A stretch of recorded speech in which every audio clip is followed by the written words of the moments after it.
Voilà, bonjour encore aux internautes qui auront l'occasion de pouvoir écouter ce message. Alors il y a certains qui se retournent, non, ils ne sont pas dehors, ils sont dans la caméra. Voilà, on finit aujourd'hui le dernier message sur l'Église. Et j'espère de tout mon cœur, et c'était vraiment le but quand j'ai commencé à préparer cela, que cela puisse être ancré au fond de nos cœurs. Parce que l'Église, c'est la puissance du Seigneur.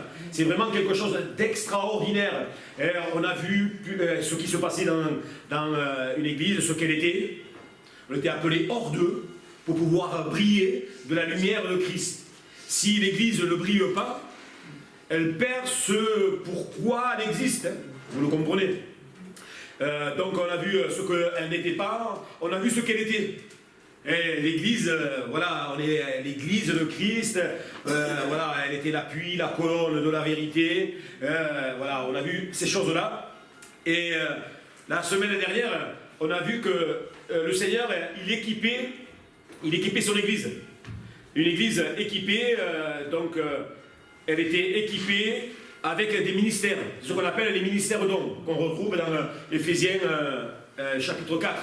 Des prophètes, des évangélistes, des pasteurs, des docteurs, et donc par rapport à ça, des apôtres.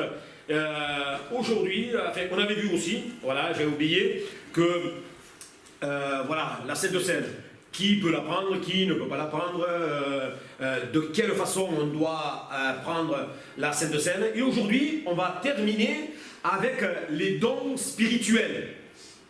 Alors là, ça va faire un peu plus de temps qu'on est ensemble. La moindre des choses que l'on puisse dire ce matin, et qu'on puisse chacun d'entre nous faire notre priorité, c'est Seigneur, sers-toi de nous à travers des dons. À travers des dons spirituels.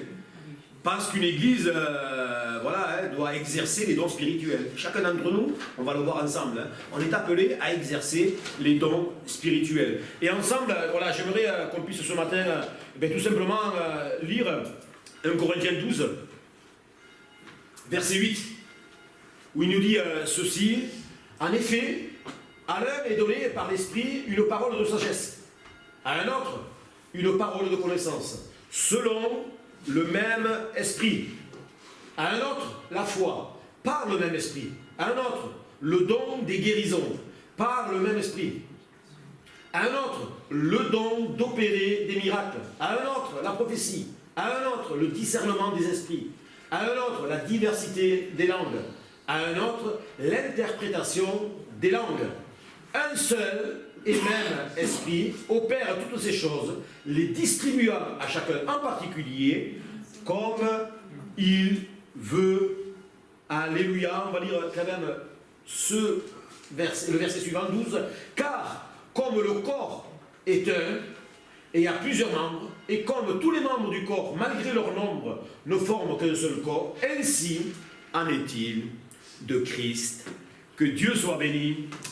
Amen. Alors on va voir les dons spirituels, et puis on terminera voilà, rapidement sur la guérison divine, parce que dans l'Église aussi on retrouve la guérison divine. On va voir ensemble, donc, dans ce second volet, une église équipée. On a vu la semaine dernière que Dieu donnait à son église des ministères dons. C'est un don qu'il fait à l'église. Apôtres, prophètes, évangélistes, docteurs et pasteurs. Et je me disais, il faut que je trouve une image qui représente ensemble ce qu'est l'église. Alors, je ne sais pas si cette image, pour moi, c'est l'image idéale d'une église. C'est de l'aviron. Alors essayez d'imaginer si celui de milieu commence à ramer dans l'autre sens. Ou alors, non seulement il ne veut pas ramer, enfin il va ramer dans l'autre sens, ou alors il ne veut pas ramer. Et il se laisse porter. Celui qui va ramer, c'est le cas de dire, il va ramer. Au sens propre comme au sens figuré. Et en fait, ça c'est une belle image de l'église. Et l'église, c'est un corps. Vous voyez, le corps en tant que corporation, l'aviron, c'est un élément, un seul élément, mais dedans, il y a plusieurs membres qui doivent exercer ce que le Seigneur a mis dans leur cœur. Et pas ce que l'on croit nous savoir.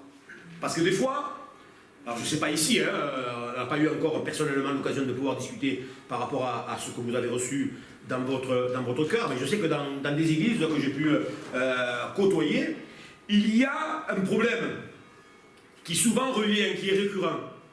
C'est-à-dire que celui qui a reçu tel don, ben à un moment donné, il ne va pas le travailler ou il ne va pas l'exercer, mais il veut celui qu'a le frère ou la sœur. C'est souvent comme ça. Hein.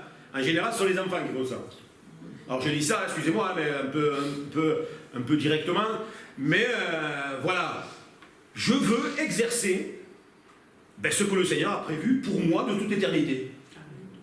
Et pour ça, je dois avoir une parole claire du Seigneur. Et pas, je le sens, j'ai un ressenti. Ça n'a rien à voir avec, moi, mes dons, je cherche le mot, les dons naturels que je peux avoir, ça n'a rien à voir avec ça. Mais ça a à voir avec ce que le Seigneur, lui, a prévu. Et là, on sera efficace. Et là, on va être renouvelé. Et là, on va être utile à l'Église. Et comme on voit au travers de cette image, l'Église, elle a besoin de chacun. Et là, je crois que c'est 8, hein, 3, 6, 8, voilà, 8 sans barreur, hein, on appelle ça, non, avec barreur. Il est tout au bout. Et le barreur, c'est le Saint-Esprit. Hein. Le Saint-Esprit qui est à la tête de l'Église. Mais essayons d'imaginer que si pour une course où il faut 8 personnes, il n'y en a que 3. Comment va se passer la course? On va perdre. On va perdre, c'est sûr et certain. Et peut-être que ce matin, on pourrait simplement réfléchir, Seigneur, pourquoi? Vous savez qu'il y a des pourquoi qu'on peut poser au Seigneur avec une certaine forme d'aigreur ou d'incompréhension. Seigneur, pourquoi? Par exemple, Seigneur, pourquoi la maladie? Seigneur, pourquoi avec le poing levé? Mais on peut demander au Seigneur, Seigneur, pourquoi? Pourquoi dans ton église, les âmes ne sont pas attirées? Pourquoi les gens ne viennent pas? Et ça, je crois qu'on doit laisser vraiment le Saint-Esprit parler à nos cœurs ce matin, parce que finalement, les temps sont tellement courts qu'on n'a pas le temps à perdre avec des chamailleries ou quelque soit d'autre. On doit aller à l'essentiel. Et l'Église, elle est là pour briller. Et si elle ne brille pas, le Seigneur nous demandera des comptes. Et moi, plus que vous. Alors comme je veux être sérieux devant le Seigneur, je vais mettre tout ce qui est déjà à mon pouvoir, ce que le Seigneur me donne de communiquer pour dire la vérité. Et dire certaines choses.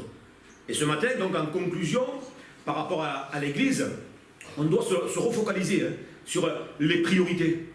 L'Église n'est pas un club. Il n'est pas un endroit où, comme on irait, un club de pêche, un club de couture, de tricot ou de sport. Mais l'Église, c'est le corps de Christ. Et si on est conscient que c'est le corps de Christ, à ce moment-là, on doit poser la question qui est tout à fait naturelle. Seigneur, à quelle place tu me veux? 1, 2, 3, 4, 8. Quelle place? Et moi, je crois qu'encore en 2017, le Saint-Esprit parle. Je ne sais pas vous, hein.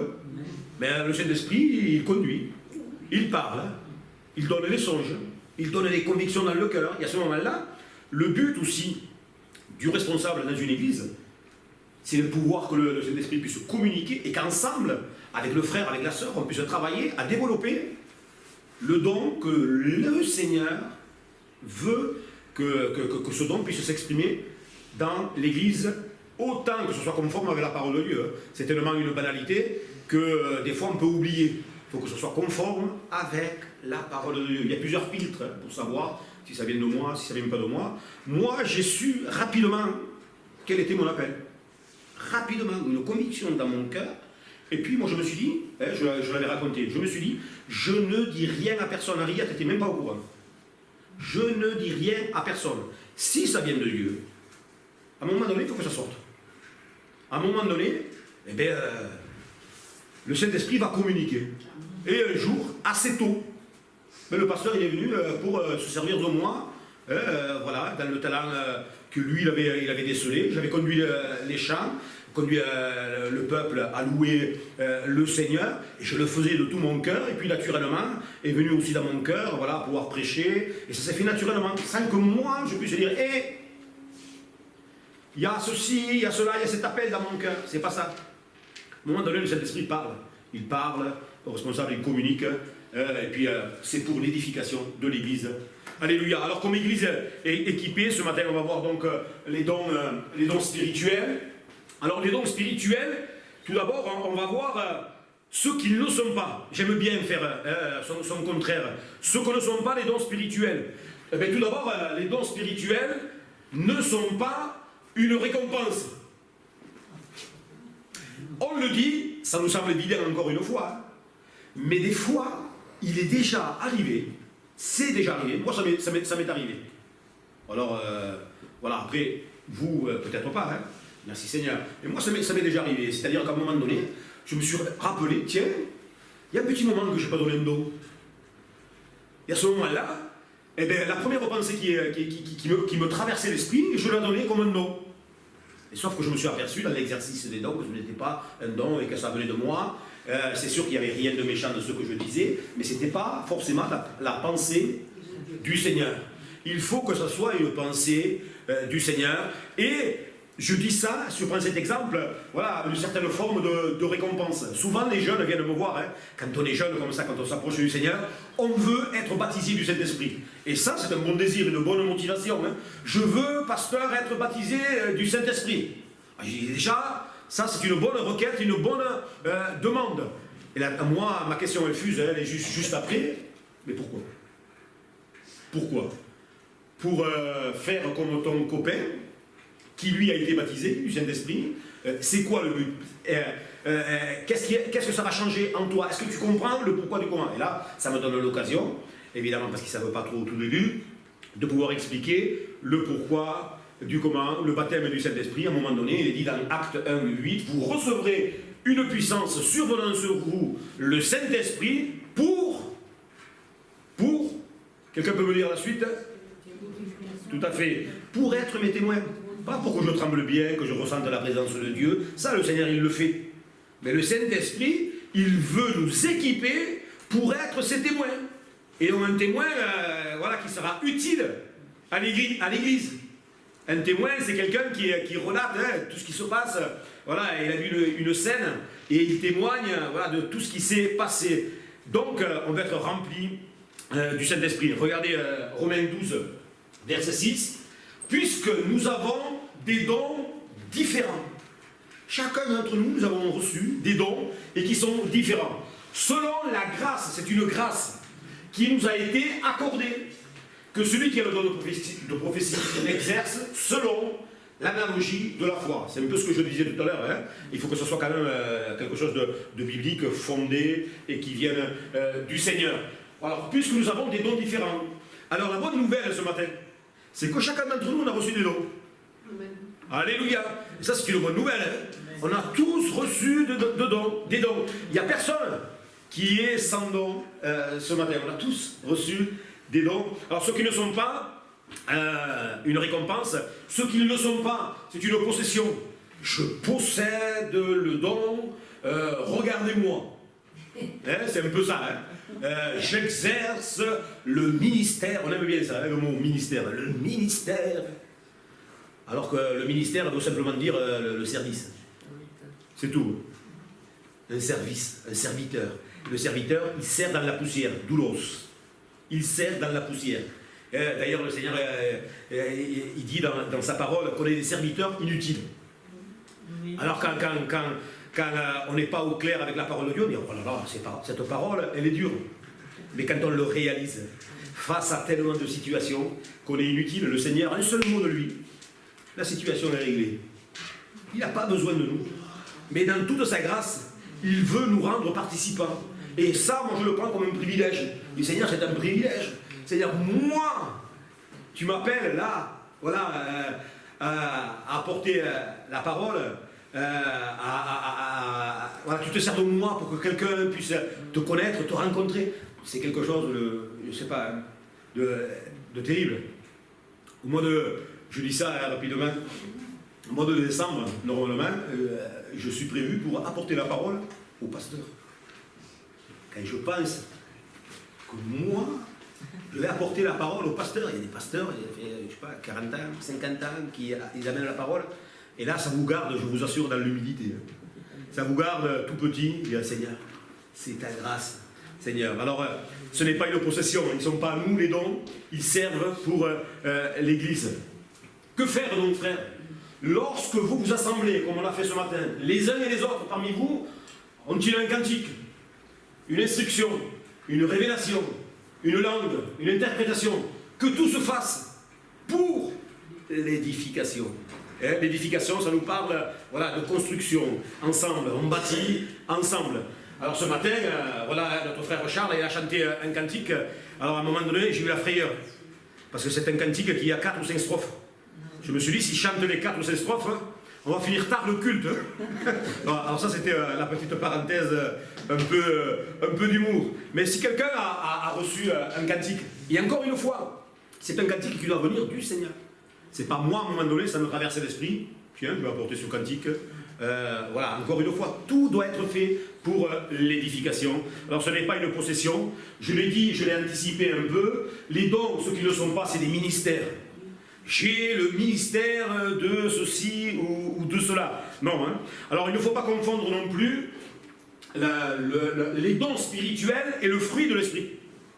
Ce sont deux choses différentes, à ne surtout pas confondre. Parce que, en fait, le fruit, c'est quelque chose, c'est un principe de vie intérieure qui se développe au fur et à mesure.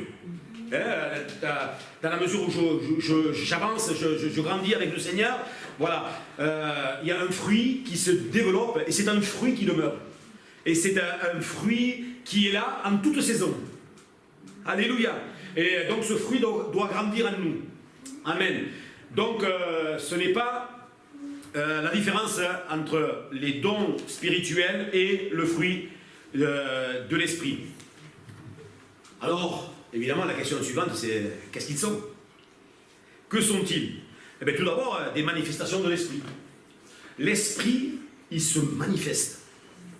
Et c'est pour ça, c'est Philippe tout à l'heure qui le disait dans sa prière. Et le Seigneur, il nous a donné le Saint-Esprit pour qu'il y ait une manifestation. Et vous savez que simplement le fait de dire Amen ou gloire à Dieu, on est poussé par l'Esprit. Et pour nous, ça nous semble tellement naturel. Parce que l'être intérieur, l'être charnel, lui, ne va pas nous pousser à dire Amen et gloire à Dieu. C'est le spirituel, donc des manifestations.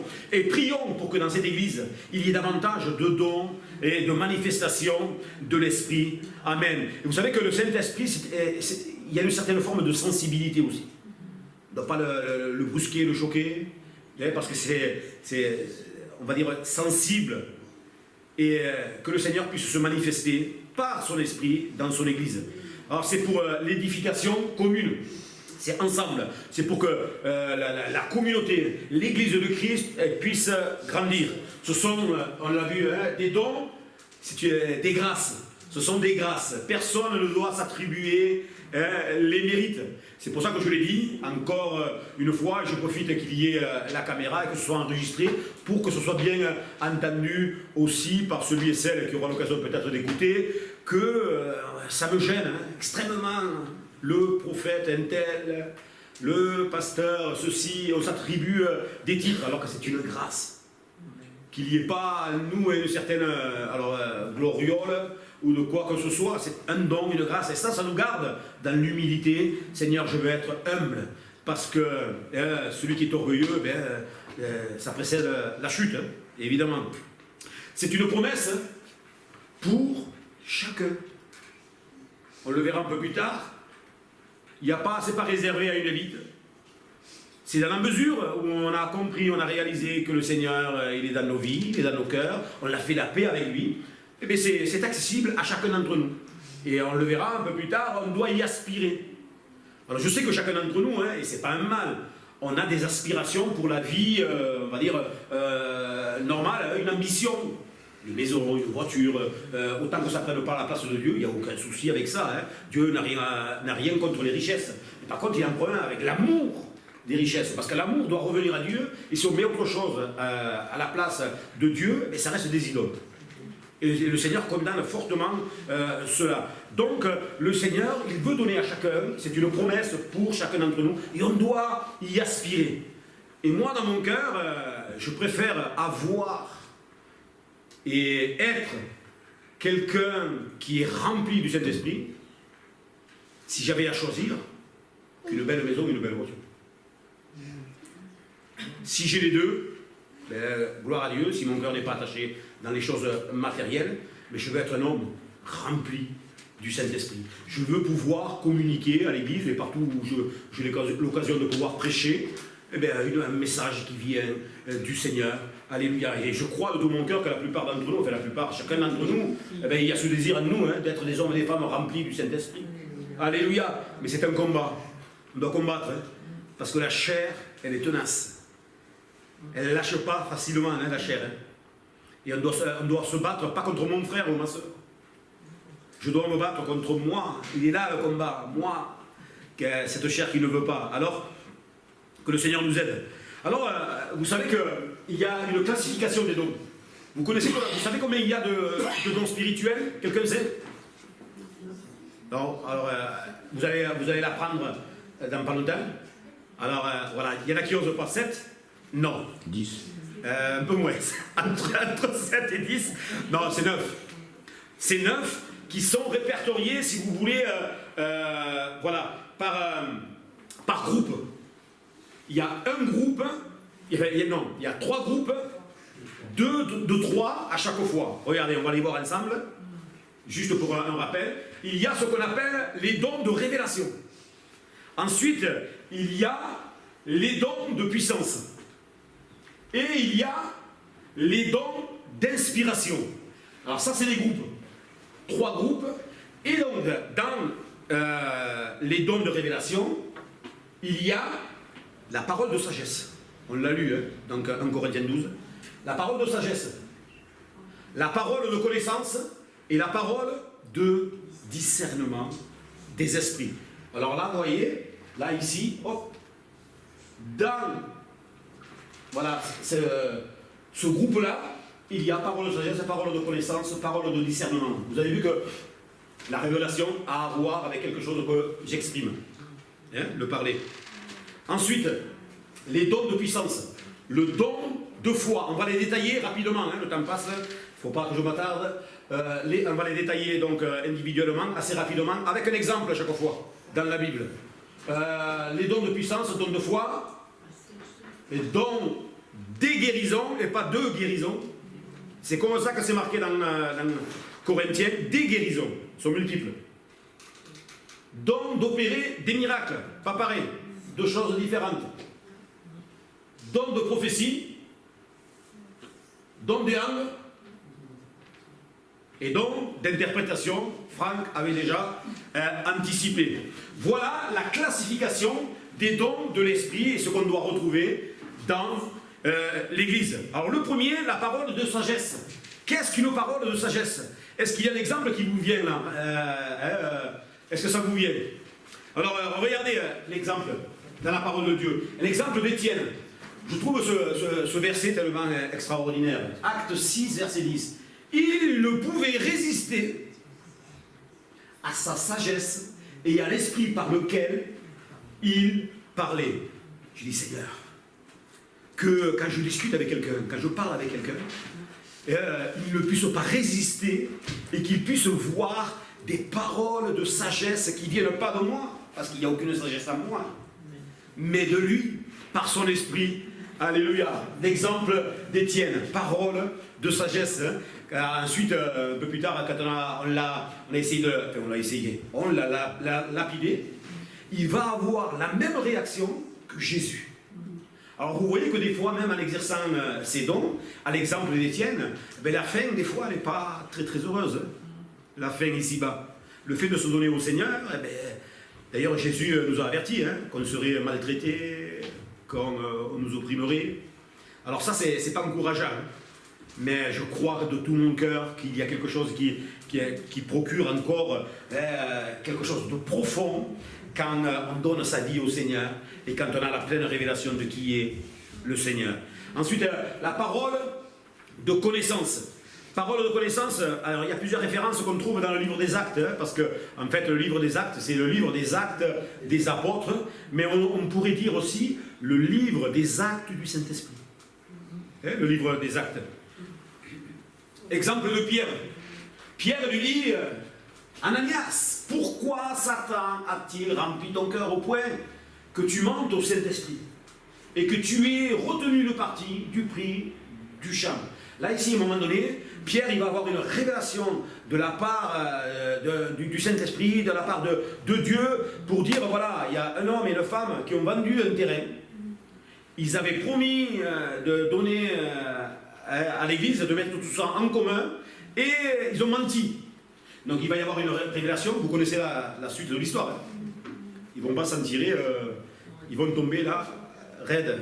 Alors c'est une histoire qu'on trouve dans le Nouveau Testament. Peut-être qu'il y a des leçons à en tirer, hein. Peut-être, c'est sûr, hein. Pour chacun d'entre nous. Ananias, donc, pourquoi Satan a-t-il rempli ton cœur? À un moment donné, il a laissé remplir, il s'est laissé remplir par les pensées qui ne venaient pas de l'esprit, mais qui venaient par Satan, alors que la communauté ne lui avait rien demandé. On ne lui avait jamais dit de vendre un bien pour l'apporter, on le fait de tout son cœur. Et lui, malgré ça, alors peut-être que c'était par rapport il voulait un peu se faire remarquer, sauf qu'il n'avait pas tout donné. Là, le Seigneur, il sait, il voit, il connaît toutes choses. Et au travers de ce verset, on ne doit pas rester dans la crainte ou dans la peur, mais quand même dans une certaine crainte de se dire, ben, le Seigneur, il voit nos cœurs quand même, hein, il voit comment on gère toutes choses qu'il nous prête. Alors, ensuite, troisièmement, il y a le discernement des esprits. Et là, on trouve l'exemple de Paul. Alors Saul, appelé aussi Paul, rempli du Saint-Esprit, fixa des regards sur lui et lui dit, homme plein de toute espèce de ruse et de fraude, fils du diable. Waouh, quelle insulte. Si on parlait comme ça, nous, on finirait peut-être en short. Ennemi de toute justice, ne cesseras-tu point de pervertir les voies droites du Seigneur. Là, ici, on voit qu'à un moment donné, dans l'apôtre Paul, il a une révélation pour dire, voilà, cet homme, il est animé d'un mauvais esprit. Et que, voilà, c'est ça, le discernement des esprits. C'est quel esprit est animé une personne. Vous savez, c'est déjà arrivé, hein. Moi, j'en ai côtoyé, hein, des gens qui disent, Alléluia, gloire à Dieu, merci Seigneur, des belles louanges, sauf qu'ils étaient animés par un esprit de division. Et dans l'église où on était, il y a eu des graves problèmes, hein, avec des personnes qui ont été meurtries. Donc lui, Paul, à un moment donné, il a la révélation remplie du Saint-Esprit, il fixe les regards. Je ne sais pas si quand vous lisez ce verset, moi je vois l'autorité, hein, mais pas l'autorité de Paul, c'est l'autorité du Saint-Esprit. Il fixe les regards et il dit, toi là, et il révèle, que le Seigneur puisse se révéler. Hein. Moi je me souviens encore une fois, à une certaine époque, dans l'église, quand ma vie chrétienne était un peu en dents de scie, et que je ne faisais pas les choses correctes, j'avais une crainte d'aller à l'église et que ce soit révélé. Et oui, hein, je me disais, et si quelqu'un, je sais pas, un don, quelque chose qui pointe, ça remet en cause. Hein. Alors voilà, hein, ça nous montre aussi qu'on doit marcher, évidemment, droit avec le Seigneur. Et c'est voilà, donc c'est ça, troisièmement, le discernement des esprits. Ensuite, il y a donc le don de foi. Alors qu'est-ce que le don de foi? Encore une fois, c'est Pierre. Vous vous rappelez de cette histoire? Il monte au temple. C'est intéressant, hein, de savoir que c'est à l'heure où ils allaient au temple qu'il va y avoir le miracle du boiteux. Vous vous rappelez? Alors Pierre lui dit, je n'ai ni argent ni or à te donner, parce qu'il faisait l'aumône, hein, un boiteux qui était là, qui faisait l'aumône, et lui, il lui répond, je n'ai ni argent ni or, mais ce que j'ai, à moi, je te le donne. Au nom de Jésus-Christ de Nazareth, lève-toi et marche. Alléluia, ça c'est un don de foi. À un moment donné, voilà, l'esprit se saisit de nous et on a un don de foi. Et à un moment donné, voilà, il y a la guérison et c'est constaté par la suite. On ne doit pas non plus, voilà, quand on sent quelque chose, ou par rapport au sentimentalisme, quelqu'un qui est dans la souffrance, on donne des paroles à tout va. Le Seigneur te dit qu'il te guérit. C'est sûr. Parce que je dis ça, parce que c'est déjà arrivé. Et ensuite, ça cause des dégâts. Encore maintenant, il y a une famille entière qui s'est détournée des voies du Seigneur parce qu'ils avaient un fils qui était donc gravement malade. Et moi, j'étais là ce jour-là. Un jour, quelqu'un est allé voir et dire « Ton fils, Dieu me dit, déjà, hein, Dieu me dit que ton fils va guérir. » Ben, la nuit même, il est décédé. Alors, voilà. À moins d'avoir une révélation forte dans nos cœurs, attention avec des paroles comme ça qu'on balance, qu'on jette un peu partout. Le don de foi, à un moment donné, on ne sait pas comment ça s'est passé. Hein. Et merci Seigneur parce qu'il ne nous donne pas voilà, quelque chose, un plan tout établi. Pour Pierre, on ne sait pas, à un moment donné, ouais, il l'a senti, il était rempli du Saint-Esprit, et donc il a opéré le don de foi. Il y a le don des guérisons. Et le don des guérisons, hein, l'exemple, évidemment, hein, Jésus, hein, il n'y a qu'à ouvrir le Nouveau Testament. Jésus, partout où il allait, faisait du bien. Il guérissait les malades. Donc, l'exemple de Jésus. L'exemple de Pierre. L'exemple de Pierre, eh bien, moi déjà, ça me touche parce que, alors, voilà, c'est là. Pierre, il était tellement rempli du Saint-Esprit, quand il passait, écoutez ça, quand il passait avec son ombre, ben, les malades guérissaient. Waouh! Terrible, hein? Mieux qu'à un certain endroit. Hein? Son ombre. Est-ce que c'était l'ombre de Pierre qui avait un quelconque pouvoir? Bien sûr que non. C'était la puissance du Saint-Esprit. Et lui, Paul, il a un exemple un peu similaire. Il avait des mouchoirs et des linges. Il mettait ça sur les gens et les gens étaient guéris. Alors, est-ce que ça veut dire qu'on doit prendre des mouchoirs, des linges et les jeter sur les gens pour qu'ils soient guéris? Bien sûr que non.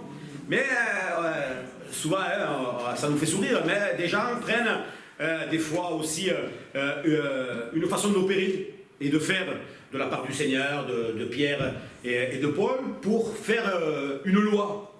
Alors que ce n'est pas ça, c'est la puissance du Saint-Esprit qui opère. Alléluia. Le don d'opérer des miracles. Voilà, c'est différent parce que regardez, le don d'opérer des miracles, c'est quelque chose qui a à voir avec la nature, le cours naturel de la vie. Jésus, quand il marche sur l'eau, c'est un miracle. Certains ont essayé de marcher sur l'eau. Hein. Ça ne marche pas, hein. On ne peut pas. Hein. Donc on est forcément attiré. Mais Jésus, lui, il a opéré des miracles. Donc quand il a marché sur l'eau, et ça doit nous encourager parce qu'encore une fois, c'est Pierre. Encore une fois, eh l'exemple de Pierre, eh lui-même est rempli du Saint-Esprit. À un moment donné, une dame, une jeune femme là, qui tombe, elle tombe là, morte, et il prie pour elle, elle ressuscite. Waouh! Alléluia! La puissance, le don d'opérer des miracles. Ensuite, donc, il y a les dons de prophétie. Regardez Agabus. Vous connaissez Agabus? C'est l'un d'eux, nommé Agabus, se leva et annonça par l'Esprit qu'il y aurait une grande famine sur la terre. Et moi, ce que j'aime bien, parce qu'on peut dire des choses, ce que j'aime beaucoup, c'est préciser, il y a des précisions qui sont nécessaires pour nous enseigner. Elle arriva. Donc, c'était un homme du Seigneur, en effet, sous Claude, sous son empire. Donc, elle arriva. À un moment donné, il va donner une parole de prophétie et ça va arriver. Et ça rejoint un peu ce que je disais tout à l'heure. Des fois, il y a des pensées qui passent dans nos têtes. On doit mettre des filtres quand on reçoit une parole du Seigneur. Déjà, première chose, premier filtre. Est-ce que ça édifie? Est-ce que quand je donne le don, je suis rempli d'amour? Est-ce que c'est utile? Parce que je ne sais pas si vous avez remarqué, hein, peut-être que ça vous est déjà arrivé, des prophéties, bon je sais que les prières ça existe, mais des prophéties d'information. Règlement de compte. Règlement de compte, j'en ai vu aussi, alors ça c'est terrible. Hein. Nous on connaissait, en tant que responsable, on connaissait l'histoire, et puis deux familles deux familles qui étaient en train de régler des comptes avec des dons. Et là, on atteint l'absurde. Mais ça arrive. Ben, je dis ça parce que des fois, ça arrive aussi dans la prière. Hein. Des fois, Seigneur, tu as vu cet après-midi que je témoignais. Le Seigneur, il a vu. Hein. Mais en fait, la prière, c'est pour informer les frères et sœurs qui écoutent. Seigneur, tu as vu combien j'ai travaillé pour toi, j'ai fait ceci, j'ai fait cela. Mais ça, c'est l'humain hein, qui reprend un peu. Voilà, les prières d'information. Mais lui, à un moment donné, donc Agabus, il reçoit la parole du Seigneur et ça va s'accomplir. La diversité des langues. Et là, la diversité des langues, on le retrouve dans Acte 2, l'effusion du Saint-Esprit le jour de la Pentecôte. Il y a l'effusion, hein, donc l'Esprit qui avait été promis, ben à ce moment-là, il y a l'effusion, où tous sont remplis de l'Esprit, au point de parler en langue, donc, et il y a des diverses langues qui sont exprimées, et ceux qui ne connaissent pas le Seigneur, ils sont interpellés par les langues qui sont apportées. Et des fois, ça nous est déjà arrivé, hein, il y a des exemples, beaucoup d'exemples, où quelqu'un va arriver, va donner un don en langue, et puis quelqu'un qui comprend, à un moment donné, il dit, mais qui t'a appris à parler telle langue? Et là, alors là, pas du tout, voilà, c'est une langue qui pour moi est inconnue, mais le Saint-Esprit, il communique. Et c'est déjà arrivé, hein. On a eu des exemples avec des dialectes, des langues qui étaient perdues, qu'on n'utilise plus, et bien des personnes les reconnaître. C'est ça, donc la diversité des langues. Et ensuite, il y a l'interprétation des langues. À un moment donné, le Seigneur, donc dans son église, il va donner un parler en langue. Et quand il donne un parler en langue à quelqu'un, voilà, c'est pour l'édifier lui personnellement. À un moment donné, le Seigneur, il veut se servir du frère, de la sœur, et donc il va parler en langue, dans une langue inconnue. Et puis, il arrive, évidemment, que derrière ça, il y ait une interprétation donc, de ce qui vient d'être dit. Voilà. C'est lorsque le Saint-Esprit donne une interprétation de langue, il donne le sens, la signification d'un parler en langue. Et c'est clair. Alléluia. Alors que chacun d'entre nous, eh bien, nous puissions grandir au sujet des dons. Et j'espère de tout mon cœur que dans le courant de l'année, eh bien, plusieurs puissent s'exprimer avec les dons que le Seigneur souhaite apporter. Déjà, on a vu que rien à voir avec une élite ou de quoi que ce soit, c'est un don, c'est une grâce. Mais par contre, nous, notre responsabilité, c'est d'y aspirer. Encore et toujours. Alléluia. Et je termine rapidement avec, dans l'Église, dans le cadre de l'Église, la guérison divine. Alors, la guérison divine, quels sont les moyens utilisés pour la recevoir? L'imposition des mains, évidemment. La prière de la foi accompagnée de l'onction d'huile, ça nous est déjà arrivé de faire une onction d'huile. La confession des péchés accompagnée de la prière de l'Église, parce que des fois il y a des péchés qui sont là, et tant qu'il y a le péché, le Seigneur ne peut pas cautionner ou tolérer. Et des fois, quelqu'un qui a reçu le don de guérison, à un moment donné, il va pouvoir exercer ce ministère-là, et la personne peut être guérie. Mais il y a des libertés, il y a des limites, il y a des déviations au niveau de la guérison divine. Alors la liberté, c'est évidemment, elle est utilisée pour la guérison, acte 28, 8. L'imposition des mains, c'est pour bénir. Ça, on le retrouve plus dans l'Ancien Testament. On bénissait un enfant, quelqu'un, voilà. C'est pour bénir. Là, on le retrouve dans Matthieu 19. Pour accorder le baptême du Saint-Esprit. Des fois, quelqu'un peut venir et dire, voilà, je veux être baptisé du Saint-Esprit. Ben, on impose les mains au nom du Seigneur et on s'attend à ce que la personne soit baptisée du Saint-Esprit. Pour remettre au Seigneur avant une mission particulière. Vous savez qu'avant de venir ici sur l'Odève, eh bien, à Lézignan, on nous a imposé les mains en Moyen-Ried. Parce qu'il y avait une mission particulière pour qu'on soit rempli du Seigneur. Voilà. Pour accorder des dons à quelqu'un. On pose les mains dans ce sens-là aussi. Ça, c'est la liberté que l'on a. Ensuite, il y a les limites. Ce n'est pas un acte magique. Et le mot, il est fort. Un acte magique. Ce n'est pas parce qu'on va me poser les mains que le Seigneur va opérer des fois. Si le Seigneur ne donne pas quelque chose, c'est qu'il voilà, y a une raison. Et jamais, ce n'est jamais pour nous diminuer ou pour qu'on soit dans une certaine frustration. Mais au contraire, le Seigneur, il sait toutes choses. Il veut nous voir bénis. Il veut nous voir heureux. Et des fois, s'il tarde, c'est qu'il y a une raison. Mais c'est tout ça, c'est pour notre bien. Et Dieu reste souverain et libre dans l'envoi de la guérison. Alléluia. Ensuite, il y a les déviations, vous les connaissez tous. Déviations, des fois, et on fait un peu de ouais, tant pis, je le dis, un peu de cinéma, on impose les mains, ici là-bas, les gens se roulent par terre. Il y a des vidéos qui circulent, c'est à frémir. Je ne sais pas si ça glorifie le Seigneur. Certes que non. Ça ne glorifie pas le Seigneur. Des fois même, ça. J'ai vu certaines vidéos, bon, certaines déviations, où on impose les mains, on fait tout un cirque là. Hein.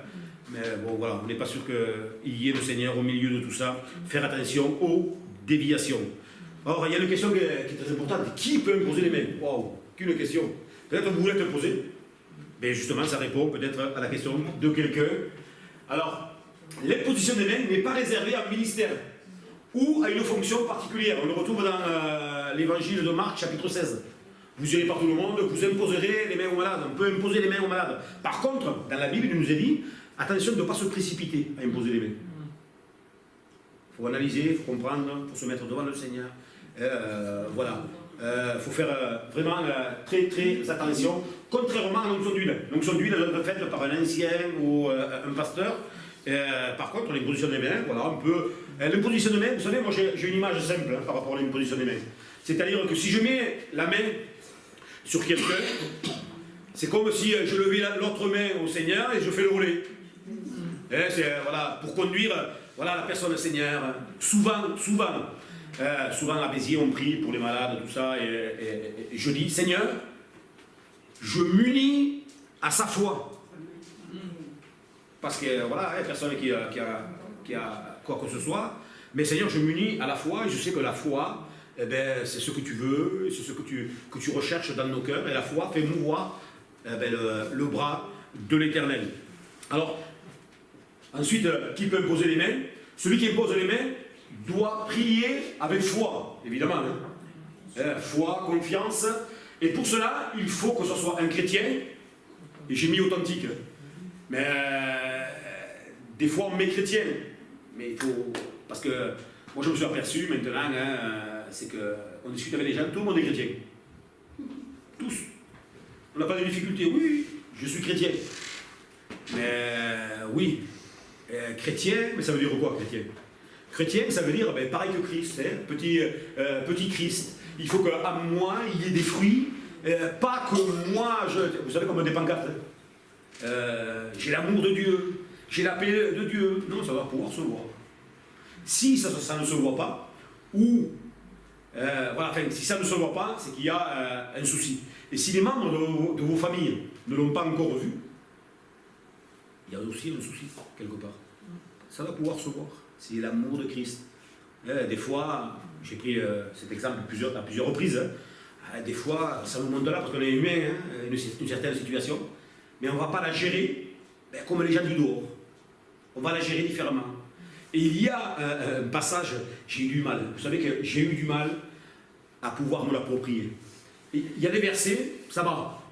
Car Dieu a tant aimé le monde qu'il a donné son fils pour Alex. Merci Seigneur.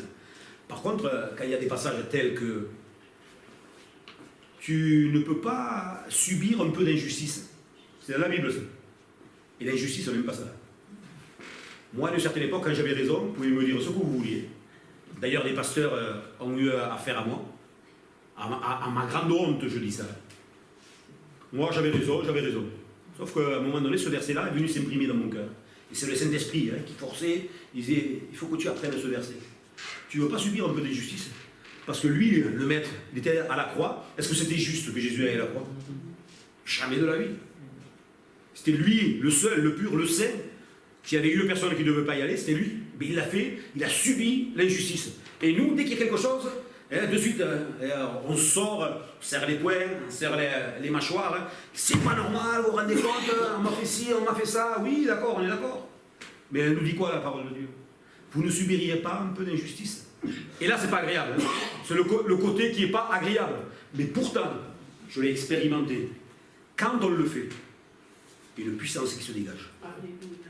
Et donc, si on veut être puissant, si on veut que le Saint-Esprit règne en nous, ben on doit soumettre notre chair dans le Seigneur. Alléluia. Alors, petit dernière diapo, petit récapitulatif de ce qu'on a vu depuis 3 dimanches. On a parlé de l'Église, on a parlé des ministères, la Sainte Seine, les dons spirituels et la guérison divine. Il y aurait tellement de choses. Rien que pour l'Église, on aurait pu passer, je ne sais pas combien de messages, les ministères aussi. Là, ce qu'on a vu ce matin, hein, on aurait pu, encore une fois, passer du temps. Mais voilà, je me suis dit, voilà, il faut qu'on soit clair par rapport à l'Église. Et si on veut que l'Église, elle brille dans l'Odève, dans les villages aux alentours, c'est primordial. C'est une question de vie ou de mort. C'est quelque chose de tellement important. Et comme je le disais encore une fois tout à l'heure, pas de temps à perdre.